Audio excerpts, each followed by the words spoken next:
Sim Notícias. Oferecimento Hotel Ibis Style São Mateus. Parada obrigatória na sua rota. Linhares Online. Há 15 anos conectando você e sua empresa ao mundo. Olá, o Sim Notícias desta quinta-feira já está começando, trazendo para você todos os assuntos que marcaram Linhares e região, que você vai ver na edição de hoje. No sexto dia de buscas por Mike e Douglas, que desapareceram no ultraleve, bombeiros usam um sonar para buscas debaixo d'água. Produtores rurais afetados pelo desastre de Mariana e pela cheia da Lagoa Juparanã ainda não foram indenizados pela mineradora Samarco. Homem de 30 anos é preso pela Polícia Civil acusado de tentar abusar sexualmente da própria filha de 13 anos em Linhares. CEIM Chapeuzinho Vermelho promove manhã de brincadeiras entre pais e alunos. Confira a coluna Mente Performance com a coach e terapeuta Margarete Massalha. O cenário cultural capixaba e o programa Ocupação Social do Governo do Estado são os assuntos da nossa entrevista de hoje. No último bloco eu converso com o jornalista, escritor e membro da Secretaria de Estado dos Direitos Humanos, José Roberto Santos Neves. E o esporte você confere com Altemar Félix. Estas e outras informações agora no Sim Notícias. Linhares se vê aqui.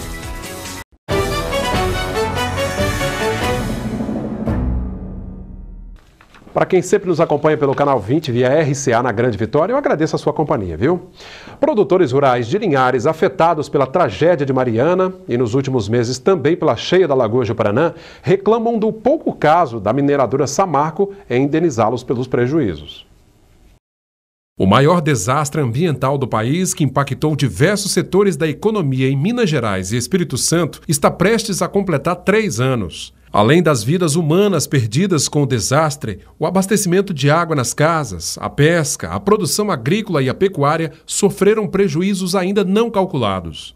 Em 2015, poucos dias depois do desastre, a vida de ribeirinhos, pescadores e produtores rurais já não era mais a mesma. Em Linhares, onde o Rio Doce termina o seu curso de 853 quilômetros de extensão, as lavouras de cacau foram prejudicadas, pois a lama de minério inutilizou equipamentos de irrigação que captavam água diretamente do rio.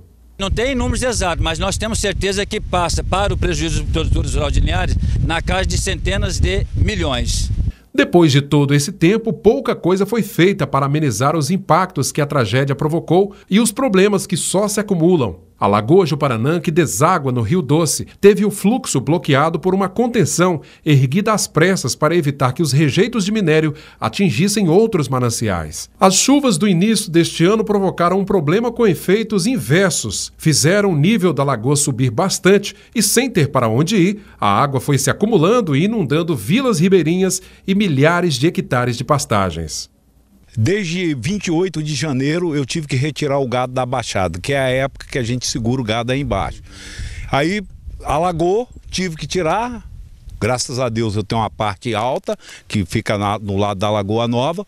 Remanejei o gado para lá, só que eu levo um grande problema para lá, um prejuízo enorme, porque meu gado está todo misturado. Eu não posso separar o gado. Tá macho com fêmea, bezerro com vaca. Então, aí como eu faço? Eu tenho que ir remanejando de uma manga para outra para manter o gado lá, senão não teria conseguido manter o gado lá em cima até hoje. Mas acarretando mais prejuízo? Mais prejuízo, claro. Eu não posso botar nem meu gado no curral. Tem praticamente, desde a vacinação de maio, eu não botei mais o gado no curral. Porque eu não tenho como, porque o trajeto é grande para me trazer e difícil trazer o gado. Está improvisado? Está improvisado lá, para não passar fome. Centenas de pecuaristas e produtores rurais foram afetados por esta cheia incomum da Lagoa Juparanã. Segundo os produtores, tradicionalmente, após a cheia de cada ano, cerca de 40 dias depois, as pastagens já estão novamente em condições de serem usadas. Desta vez, no entanto, já são 8 meses que o pasto está debaixo d'água. Tudo em função de uma barragem construída pela mineradora Samarco após o desastre de Mariana. E os prejuízos para os produtores só se multiplicam. Depois que baixar essa água, é de 1 ano a 1 ano e meio, se não for mais, para você poder refazer as áreas. Porque do jeito que está aí, o terreno é úmido mesmo, então para entrar máquina ali, para você arar, gradear, plantar, isso vai demorar muito ainda, se não vier outras águas aí, né?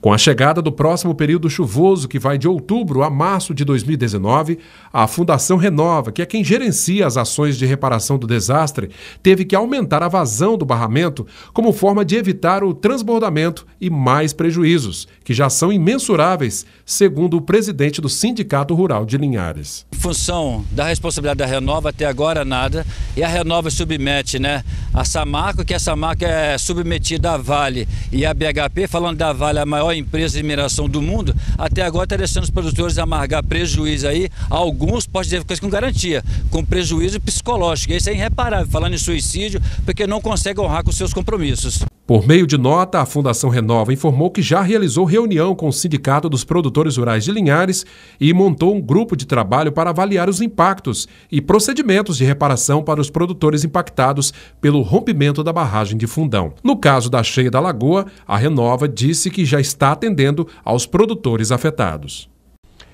Com certeza é um assunto que ainda vai demandar muita negociação, muitas ações que ainda caminham na justiça vão demorar bastante, Mais um caso de abuso sexual contra menor de idade foi registrado em Linhares. A cena se repete, a situação realmente dramática. Nesta quarta-feira foi preso um homem de 30 anos de idade, acusado de tentar manter relações sexuais com a própria filha. A menina tem 13 anos. A polícia apreendeu no aparelho celular da menina, da menor, diversas mensagens enviadas pelo pai com conteúdo sexual e até pornografia. Na casa do suspeito, a polícia apreendeu uma pequena quantidade de maconha e o aparelho celular dele. O homem foi detido e encaminhado para a delegacia de polícia civil. Ele negou as acusações, mas após prestar depoimento foi encaminhado para o presídio de Xuri, em Vila Velha. Triste, Quem tem o dever de cuidar, de zelar, acaba cometendo algo tão triste, tão lamentável, Hoje é dia da coluna Mente Performance com a coach e terapeuta Margarete Marsalha. Boa noite. Já parou para refletir sobre como os pensamentos negativos afetam nossa saúde física e emocional? Olhe para este copo. Quanto você imagina que pesa este copo d'água? Qual o peso dele? O peso absoluto não importa. O que depende é o tempo que você consegue segurá-lo. Se eu segurar por 1 minuto, isso não é problema. Se eu segurar por 1 hora, meu braço vai começar a doer. Se eu segurar por 1 dia, meu braço provavelmente ficará adormecido e paralisado. Em todos os 3 casos, o peso do copo não muda, mas quanto mais eu o segurar, mais pesado ele se tornará. As tensões, as preocupações da vida são como aquele copo d'água. Pense sobre elas por 1 instante e nada acontece. Você não terá consequências maiores. Pense sobre elas um pouco mais e ele começa a doer. E se você pensar sobre elas durante o dia inteiro, você vai se sentir paralisado, incapaz de fazer qualquer coisa, estressado, ansioso e não estará no seu controle emocional.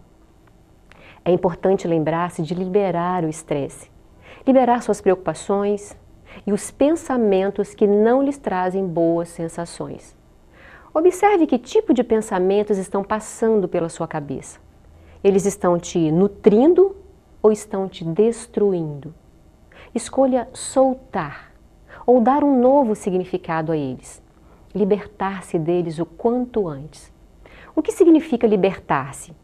Assim que perceber quais tensões, preocupações estão te afligindo, veja se você pode fazer alguma coisa para resolver ou amenizar isso no exato momento. Se não, deixe-o depois para depois. Não será produtivo você ficar segurando algo que não pode ser resolvido no momento. Se tiver alguma coisa a ser feita, faça imediatamente. Se não, solte e não carregue até o final da noite, por tanto tempo. Lembre-se de baixar o copo. Obrigado, Margarete, pela participação. Até a próxima quinta-feira. Vamos conferir agora como fica o tempo nesta sexta-feira em nossa região.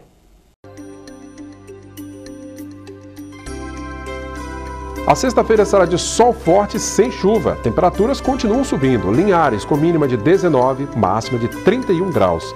Colatina com variação entre 20 e 30 graus. Em São Mateus, mínima de 21, a máxima também chega aos 30. E em Vitória, mínima de 23 e máxima de 31 graus. Pois é, conforme nós prometemos, a TV Sim vai exibir nesta quinta-feira, logo depois da propaganda eleitoral gratuita, o bate-papo com os candidatos a deputado estadual, promovido por entidades de classe aqui de Linhares, ADEL, ADESG, FINDES.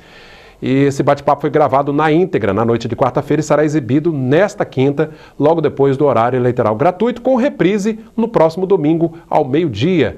A TV Sim, com seu compromisso com a democracia, trazendo esse bate-papo com os candidatos a deputado estadual, você tendo a oportunidade de conhecer as propostas dos candidatos aqui de Linhares. Então, logo depois da propaganda eleitoral gratuita nesta quinta-feira e no domingo ao meio-dia. Depois do nosso intervalo, você vai ver que continuaram as buscas pelos dois amigos Mike e Douglas com o uso de um sonar, um aparelho que faz imagens debaixo d'água. É daqui a pouquinho, depois do intervalo. Nesse mundo agitado e veloz em que vivemos, um momento de recreação com alunos do Centro de Educação Infantil Municipal Chapeuzinho Vermelho, que fica no bairro Interlagos, chamou a atenção. Professores e pedagogos reuniram os pais e seus filhos de 1 a 5 anos de idade numa manhã com muitas brincadeiras que, nessa modernidade que vivemos, foram esquecidas, Eles relembraram brincadeiras como cabo de guerra, amarelinha, pipa, aviãozinho, barquinho de papel, peteca, bolinha de sabão e outras. A diretora da escola, Andréia Vieira da Silva, contou que a iniciativa foi inspirada no trabalho Brincadeiras de Criança, do artista plástico Ivan Cruz, com o objetivo de valorização do gosto pelo brincar, revivendo o imaginário de tempos passados. Bons tempos, Bacana, parabéns à escola pela iniciativa. E hoje foi mais um dia de buscas pelos ocupantes do ultraleve desaparecido aqui em Linhares na última sexta-feira. 6 dias após o desaparecimento de Mike Stefanelli e Douglas Lana, até agora o sumiço da aeronave é um mistério. O trabalho de buscas pelo ar continua, mas as equipes concentram a procura pelos dois amigos agora por terra e água. É que a região onde o ultraleve motorizado desapareceu na última sexta-feira é cercada por lagoas. Isso aqui tudo é a área em que a gente está trabalhando. Nós temos então aqui um trabalho forte na lagoa, porque o fato dos dois celulares terem parado quase simultaneamente, isso reforça a hipótese de que a aeronave caiu sobre a água. Isso faria com que os dois telefones parassem simultaneamente. Então nós vamos intensificar o trabalho de busca na lagoa. Hoje nós já estamos com 2 jet skis que estão varrendo a lagoa todinha, na busca de algum destroço que flutuou, combustível que vazou do tanque, etc. Algum indício de que a aeronave caiu na Lagoa do Paraná. Durante todo o dia, bombeiros usaram motos aquáticas para fazer uma grande varredura na Lagoa do Paraná. Segundo o comandante da operação, existe a possibilidade de que a aeronave tenha tentado pousar na água.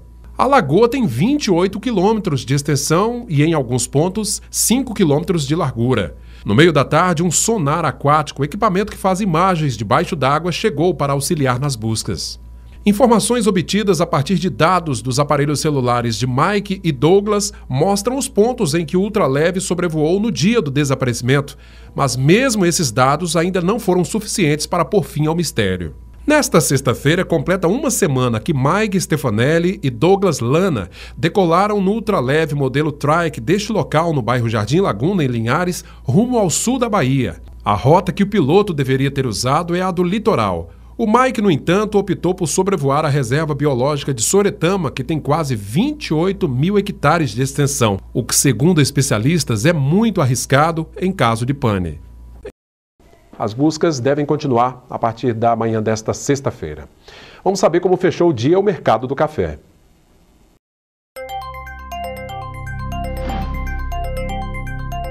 Arábica tipo 6, R$ 365 a saca. Arábica 7, R$ 326. O Conilon tipo 7 caiu bem mais, Está cotado a R$ 301 a saca. O esporte, você confere agora com Altemar Félix. Sim Esportes, oferecimento HE Esportes e Central Bikes e Motos. Com a despedida da Copa Espírito Santo, o Linhares Futebol Clube se prepara agora para se manter em atividade no início do ano que vem, seja na segunda ou na primeira divisão. Caso uma ou duas equipes não consigam cumprir as regras de inscrição. A ideia inicial é adequar os campos do centro de treinamento do Linhares Futebol Clube, no bairro Três Barras, para continuarem recebendo jogos das categorias de base.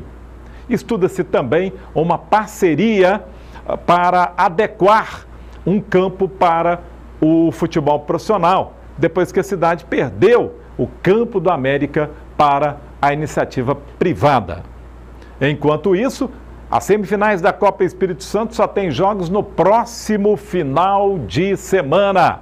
Confira aí, Copa Espírito Santo 2018 para este sábado, dia 29. Vitória e Serra no Salvador Costa, Real Noroeste e Atlético Itapemirim em Águia Branca. As semifinais vão ser com 2 jogos de ida e volta. Na semana seguinte, haverá inversão de mando de campo e a definição dos finalistas. É vaga para a Copa Verde, para competições nacionais importantes. Vale a pena conferir. Obrigado, Altemar, pela participação. Depois do intervalo, a nossa entrevista é com o escritor, jornalista e membro da Secretaria de Estado dos Direitos Humanos, José Roberto dos Santos Neves. Eu converso com ele sobre a cultura capixaba e também sobre o projeto Ocupação Social do Governo do Estado. É um instante só. Minha gente, nesse último bloco, o meu bate-papo é com o escritor, biógrafo, jornalista, músico José Roberto dos Santos Neves, passando aqui por Linhares. Ele que também é membro da Secretaria de Estado dos Direitos Humanos e vai conversar conosco nesse último bloco.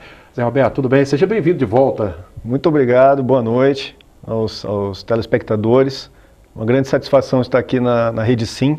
Bacana. Novamente para falar de projetos literários, falar de literatura, de política cultural, das ações ligadas aos direitos humanos também. Bacana. O Zé Roberto veio participar do programa Sim para a Literatura, né, com o nosso amigo professor Pereira, falar do seu trabalho. Aliás, duas obras suas aqui, né, Zé Roberto? Essa biografia da Maísa, né? Sim, sim. Grande cantora. Você sempre declarou que você é fã, né? Sou fã. Engraçado porque a Maísa não fez parte da minha geração. Né? Quando ela morreu eu tinha 5 anos, era criança, foi no acidente na Ponte Rio-Niterói em 1977. Fez parte da geração dos meus pais, ou seja, das pessoas que viveram a década de 50, né? Exato. E 60. Mas eu me apaixonei pela obra dela, pela cantora, pela musicalidade e também pelo ineditismo dela, digamos, por um lado feminista, de afirmação da mulher, porque... Feminista, Cláudio, no bom sentido, né? No bom sentido, claro, porque imagina na década de 50, uma mulher deixar um casamento com um marido dos mais ricos do Brasil, né, um empresário que era da família Matarazzo, para viver a plenitude, assim, de ser uma cantora, né, de se apresentar por todo o Brasil e também no exterior, num ambiente predominantemente masculino. Né? Ela foi protagonista mesmo, né? Foi protagonista, ela superou barreiras, quebrou tabus, e uma senhora cantora, né, que gravou em diversas línguas, em inglês, espanhol, até em turco ela gravou. Pois é, e essa ligação com o Espírito Santo? Você fala tudo isso aqui no livro, aqui, né? Interessante se você falar isso, porque na minissérie que foi exibida, né, pela TV Globo, isso tem alguns anos, isso não ficou claro para os telespectadores, né? Isso foi ignorado. E realmente a família da Maísa, tanto por parte de pai quanto mãe, as famílias são do Espírito Santo. Olha aí, tá vendo? Né? Ela não muita nasceu, gente não sabe. Muita gente não sabe. Ela não nasceu em Vitória por uma conveniência, porque o avô era médico, e naquele tempo tinha-se o hábito de nascer na casa dos avós, né? Isso nasceu em 1936. Mas logo depois ela voltou para o Espírito Santo, passou uma parte da infância aqui, sempre aquele período de férias, né? Ou seja, não chegou a estudar no Sacré-Cœur, mas fez muitas amizades. Primeira vez que Maísa subiu ao palco foi no Praia Tênis Clube, adolescente. Ela foi madrinha do bloco Marujos, por acaso, bloco de carnaval, que era a musa do bloco, né? E nesse bloco quem estava? Caria Lindenberg, né? Roberto Menescal, grande compositor da Bossa Nova, né? Faziam parte desse bloco porque... Testemunhas vivas aí dessa história. Exatamente, da Maísa, porque Vitória também é pouco falado, mas Vitória tem um papel importante no nascedor da Bossa Nova. Sem dúvida. Né? Nara Leão também é uma cantora que nasceu em Vitória. Exatamente. Aliás, eles fazem questão de lembrar isso, né? A pena é que a grande mídia às vezes não mostra isso. Né? Essa importância que o Espírito Santo teve nesse circuito, né? Era um verdadeiro circuito. Isso, a Maísa, para você ter ideia, em 1961, no momento em que a Bossa Nova estava explodindo, estava se tornando conhecida internacionalmente, Maísa estava em Vitória, fazendo shows no Saldanha da Gama, no Praia Tênis, sabe? Fez show em Colatina, isso tudo é relatado no livro. Tá vendo, gente? O livro do nosso querido José Roberto Santos Neves, está nas bancas por aí, né, Zé Roberto, nas livrarias. Isso, esse livro ele tem mais dificuldade porque ele já está na segunda edição e está esgotado. Vou pedir para você colocar aqui, por favor. Mas nós vamos fazer uma nova tiragem, né, porque ele teve uma procura muito grande, mas essa é a primeira biografia da cantora Maísa e que eu tive a oportunidade, Cláudio, de lançar no Rio. Olha que bacana. Né, nos espaços onde tem a Bossa Nova ali, né, no Mistura Fina, sabe? Então fiz vários lançamentos. A áurea da nossa música. Verdade. Aliás, certamente a biografia vai trazer muito mais detalhes do que a minissérie, naturalmente. É normal, o livro é sempre mais aprofundado, né? E também eu consegui um apoio da família, né? Os primos da Maísa estão todos aqui no Espírito Santo. Bacana, olha aí. Pessoas que conviveram com ela, sabe? Conviveram na juventude. Entrevistei músicos também. Então o trabalho de biografia, a gente chama até de romance da vida real, né? Porque a biografia é uma história de vida. Claro. Né? Você tem que ser fiel aos fatos, é um trabalho jornalístico de apuração. Mas aqui tem todos os ingredientes de um romance, porque o romance tem o apogeu, depois tem o declínio, tem os amores bem-sucedidos, tem as traições, tem a solidão, sabe? Então, a vida da Maísa foi um grande romance. E está contada aí no livro. Bacana. Obrigado. E outro livro do Zé Roberto também, ele tem vários livros escritos, é sobre o rock, né? O rock, né, no Espírito Santo aqui, ó. Que bacana. A geração que fez barulho no Espírito Santo. Muito legal. É verdade. Também, esse livro tem uma história interessante. Eu até falei hoje para os alunos, né? Que a gente fez uma palestra. Quem já ouviu falar no rock do Rio de Janeiro? As pessoas conhecem Barão Vermelho, Cazuza. O rock de Brasília. Todo mundo conhece Legião Urbana. Lembra. Né? Nossa geração vai lembrar. Não é? Minas Gerais. Aí você fala tem o Sepultura, tem o Skank, tem o Jota Quest. São Paulo. Traje a Rigor, Titãs, e por aí vai. Agora o Espírito Santo, né? A gente estava onde nessa época? O que o capixaba fazia nessa época? Então, né? é o que o livro mostra, que teve um movimento forte de rock no Espírito Santo, principalmente na década de 80, que dominou o cenário, ou seja, as rádios, né? As rádios tocavam muito essa produção, o Festival Verão Praia Show, que tinha nas praias, no litoral, levando as bandas capixabas para apresentar um repertório autoral. Então, mesmo no caderno 2 da Gazeta, que eu pesquisei, né, os periódicos, tinha muita inserção de matérias sobre as bandas de rock. Então, foi um movimento forte, só que ele não se tornou conhecido nacionalmente. Mas aqui, ele foi efervescente e está registrado, inclusive com fotos, né, das bandas. Acabei abrindo até uma foto minha, né, porque eu também... Você estava nesse... eu também tinha cabelão, Eu também fiz parte dessa cena e, assim, peguei desde a década de 60, que eu entrevistei pessoas já mais pioneiras, né? Como Afonso Abreu, dos Mamíferos, né? E atravessamos até chegar nos anos 80, do Grupo Thor, do Pó de Anjo. E fazendo todo um passeio pela história mesmo. Né? Exatamente, são 4 décadas de história do rock, chegando até mais ou menos 1995. Então, bandas que ainda estão em atividade, como Lordose para Leão, por exemplo, também está retratado aqui no livro. Bacana. O livro que também certamente pode ser encontrado em algumas livrarias por aí. Sim, né? sim. E nas livrarias, no centro da Praia Shopping, né, em Vitória, e na internet também. É interessante entrar no meu site, que é www.jrsantosneves.com.br, que ali as pessoas podem entrar em contato e solicitar exemplares. Show de bola. JR de José Roberto. Bom, bacana. Deixando aqui um pouco o trabalho de escritor do Zé Roberto, quero falar um pouco sobre o trabalho dele como membro lá da Secretaria dos Direitos Humanos. Está em Linhares aí um projeto, Zé Roberto, que é a ocupação social por parte do governo do Estado. Os resultados já começam a aparecer, né, Zé Roberto? É verdade. O programa Ocupação Social, ele coloca o jovem no foco das políticas públicas. Então, para iniciar esse programa, o governo do Estado fez uma ampla entrevista com mais de 6 mil jovens, né, de 10 a 24 anos, de 25 bairros do Espírito Santo. Essa pesquisa foi feita pelo Instituto Jones dos Santos Neves. Instituto muito é verdade, aí, é verdade. Então foi um amplo mapeamento para identificar que juventude é essa que infelizmente não trabalha e não estuda. Né? Identificar por que esses jovens estão fora da escola e criar um programa que oferecesse oportunidades para essa juventude. Bacana. Então foi criada a ocupação social com base em 3 diretrizes. A primeira é a redução do abandono escolar e a promoção do retorno dos jovens à escola.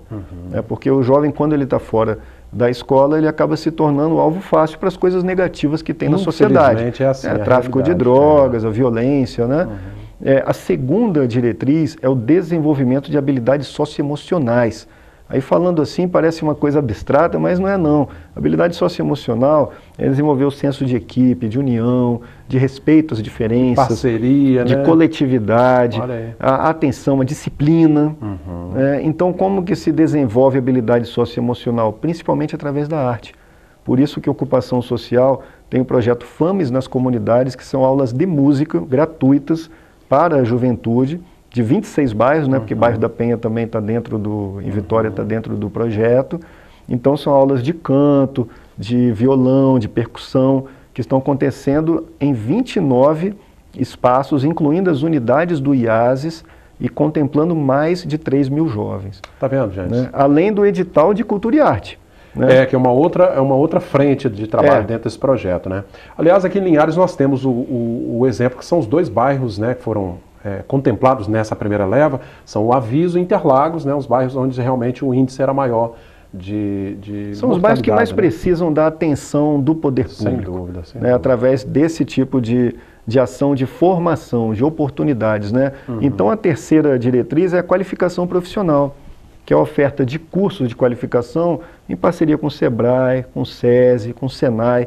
E esses cursos estão acontecendo e contemplando muitos jovens, porque assim, a gente vive, né, infelizmente, uma crise no país e temos mais de 13 milhões de desempregados. Exatamente. Então, se o jovem não se qualificar em cursos de escritório, auxiliar administrativo, informática, né, são vários cursos sendo oferecidos, se ele não se qualificar, vai ficar cada vez mais difícil para conseguir emprego. E a gente sabe que muitos desses jovens são já pais de família, já são pais, né? Alguns desses garotos já têm filho para sustentar. Um dos motivos apontados na pesquisa, tanto pelos meninos, né, quanto pelas meninas, pela gravidez na adolescência, gravidez precoce, para justificar o abandono da escola. Tá aí. Então a gente está conseguindo, concluindo assim, já alguns números positivos, que é a redução de 42% no número de mortes violentas de jovens nos 26 bairros atendidos pela ocupação social. Não é, veja bem, um dado a ser comemorado, porque ainda nós estamos perdendo vidas. Sim, sem né? dúvida. Mas é um dado que mostra o seguinte: a redução da violência, ela só ocorre, de fato, quando se junta uma política de segurança pública, né, com uma política social. Porque a ocupação social ele oferece oportunidades para essa juventude. Entendi. E essas oportunidades levam o jovem a elevar a sua autoestima, o orgulho, se sentir a sensação importante, de né? pertencimento. Olha que bacana. Gente, e o resultado a gente já começa a perceber. Claro que ainda estamos caminhando, né, Zé? Agora, é um programa, é um projeto, a gente está em fase de transição, de passagem de governo, agora é um projeto que ele precisa permanecer, né? É verdade. Não pode ser essa é a nossa expectativa, né, que a ocupação social ele terá uma continuidade na sua metodologia, porque nós temos encontrado assim, resultados positivos e também vários parceiros, viu? Parceiros que são as igrejas, são os projetos sociais que acontecem nos bairros, que já oferecem também uma qualificação, um acolhimento. Temos vários exemplos, como a Fundação Fé e Alegria do Brasil, em Nova Esperança, Cariacica, o Centro Social São José Calazans, em Vila Nova de Colares. Que dão esse suporte então, também. São parceiros, então o Ocupação Social ele realiza diversas ações, que a gente chama de guarda-chuva, né? Então cabem diversas ações. Uma delas é o projeto Academia Vai Escola, que nós estamos representando hoje em Linhares. Olha que bacana. O Zé Roberto vai ter a oportunidade de falar um pouco mais sobre esse trabalho, né? Justamente no programa do meu amigo professor Pereira, né? O Sim para a Literatura, que você acompanha na grade aqui da TV Sim. Mas, Zé Roberto, obrigado aí pela presença, por esse bate-papo super agradável, viu? Eu agradeço a oportunidade, Estamos à disposição, juntamente com o secretário Leonardo Ogione, que tem feito um belo trabalho na Secretaria de Estado de Direitos Humanos. E sempre lembrando, né, que eu represento o papel da cultura, né, dentro da Secretaria de Direitos Humanos, e cultura é um direito social, está previsto na Constituição, né? Infelizmente ainda tem pessoas que veem cultura só como um mero entretenimento, uma diversão. Um cultura detalhe é muito parte, mais né? do que isso. Requer investimentos, requer uma atenção especial. Né? E então a gente tem conhecido trabalhos interessantíssimos dos jovens das comunidades na área cultural. O trabalho do hip hop, do grafite, da capoeira, muita coisa boa acontecendo, aliás, uma juventude criativa. Aliás, com o jovem é só começar que com eles a coisa vai à frente. Né? É verdade. É só dar o start. Obrigado, Zé Roberto, pela presença. Eu que agradeço pela oportunidade. Eu conversei com o José Roberto dos Santos Neves, né? Ele que é membro da Secretaria de Estado dos Direitos Humanos, escritor, como a gente já falou aqui no início dessa entrevista. Mais uma vez, obrigado pela entrevista. A você da Grande Vitória que nos acompanha pelo canal 20 via RCA, obrigado pela sua companhia de sempre. Você de Linhares e região, continue mandando sugestões, deixe seu recado na nossa página facebook.com/tvsim Linhares. Esta entrevista você pode revê-la no nosso canal direto no YouTube. E o telefone da redação, que aparece aí mais uma vez, anote, 3373-2000. Obrigado pela audiência. Sim Notícias, Linhares se vê aqui.